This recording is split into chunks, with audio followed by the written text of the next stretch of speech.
L'iniziativa si dà l'opportunità di conoscere qual è la volontà vera dei sardi, che sono i diretti interessati, che sono i titolari del diritto ad esprimere quello che è la loro volontà. Come sapete, il quesito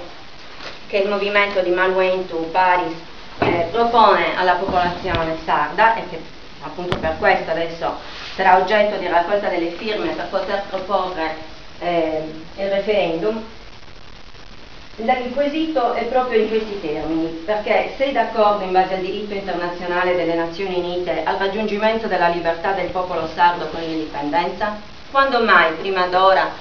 ciascuno di noi, ciascun sardo è stato posto nella condizione di poter esprimere il proprio parere, la propria volontà rispetto a quello che è il governo della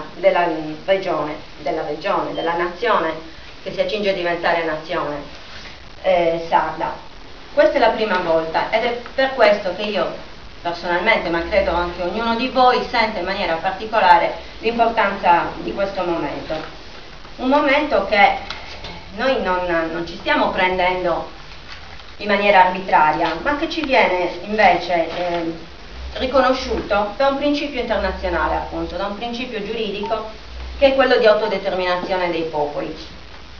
In che cosa consiste? È un principio che è nato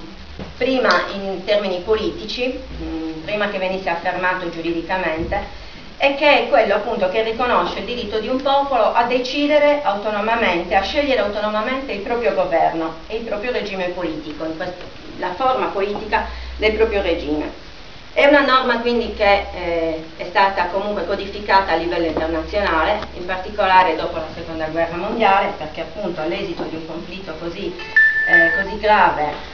nella storia dell'umanità si è voluto in qualche modo riunire gli stati e cercare di creare le condizioni per una pace duratura.